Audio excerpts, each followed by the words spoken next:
Zita ndinoitwa VaLovemore Mungayi. Ini ndinogadzira zvituro, masofa anonzi ekeni. Vamwe vangati ndewetsanga, maonere angasiyana, asi inonzi keni. Basa iri rakatangira richiitwa nevarume vekuMalawi, ndobva tazoridzidzirawo muno muZimbabwe, tsvaga wacho uviri. Saka ndo basa ratiri kuita iri, kuti pamwe tingararamisawo mhuri. Isu kuzongokopawo, asi perakatangira vakatanga naro kugadzirisa maruka aya, kugadzira pekugara, zvituro izvi zvakatangirwa kuMalawi. Isu pavakazotidzidzisawo ndove takakopa kubva mavari, takazozvidzidziswawo, asi basa iri rakatangira kuMalawi. Muno taingogadzirisa kukomberesa tsero, zvidziyo zvekuisira hupfu zviya izvi, asi takanga tisingagadziri zvituro zvakaita sezvizvi. Muri kuti munogadzira masofa neiyi yamuri kuti keni. Keni chimbori chiko ichi? Keni iyi tingati maclimbers, uswa hunomera kana pangava pachuru kumamisha kumaruzevha. Kunoku hunowanika munzvimbo dzinoti dziyei, dzinopisa, senge kwakadai ndiana Mberengwa, Bohera nedzimwe nzvimbo dzekumasvingo. Ndo kunowanika mhando yehuswa uhu. Hadzisi tsanga? Hadzisi tsanga.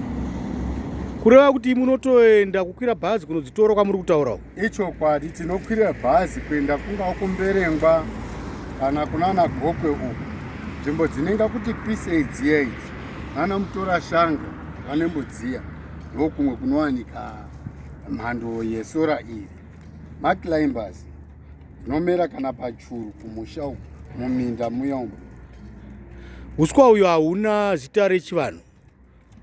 Rechivanhu ndo retinoti tsopotwe. Kunana Masvingo vanoti sisi. Sisi kana tsopotwe? Kunana Bocha uku dzinozwi tsopotwe. Saidi kunana Manika Lenge dzinozwi tsopotwe. Kunana Gokwe vanoti tendi. Tendi. Rechirungu ndo rinozwi keni. Tinotanga tinogadzira etinoti framework yacho, tinogadzira nematanda neutu, tinogadzira nemapuranga, then tozoteverera mapuranga aya kakurukuru. Ndo mafambire atinoita nebasa iri. Tingati iwo mapuranga anongotengeswa aya ese angava anorufiswa dzimba aya tinomashandisa. Tingangoti iwo mapuranga iwo anongotengeswa, maordinary mapuranga ndo atinozoshepa-shepa kusvika zvabuda kuita sezvizvi. Tinozocheka nekudhizaini, kubudisa shepi yatiri kuda kuti munhu agare zvakanaka. Huswa uhu hunogadzirwa uhu hunobhoiliswa, hobviswa makwati, hosara hwakachena uhu. Then hwadai isu tauya kuno tinohunyika mumvura kuti tikwanise kuhushandisa. Tingahushandisa hwakaoma, hahuiti zvakanaka. Saka tinohunyika mumvura toshandisa, kana zvaoma zvatonaka. Tine imwe yatinoshandisa yaveko plastic yechirungu, imwe yatinoshandisa. Kana tikanga tisina kushandisa keni iyi, tinoshandisa iyi inozi plastic keni iyi. Inobikwa nemamwe makambani yane mushina iyi. Inotsiva iwo mhando yehuswa uhu. Tinenge takushandisa plastic iyi. Ndo inonzi plastic keni. Inonga yakatotsetsekeyo. Asiwo inowo mamwe matambudziko maviri matatu ainoshandisa kuti zuva rikapisa ine kamwe kakutembenuka kakutiva kainoita. Saka vamwe havazonyatsi kuifarira. Asi tikanga tisiri kushandisa maruka aya, tinokwanisa kushandisa plastic keni. Inotsiva zvakanaka isisi. Ende inenge yasmooth, isina zvimagofa zvainazvo. Asi kureva kuti inokundwa neuswa hwedu hwechivanhu. Ichokwadi. Munoshanda muinani pano baba basa renyu?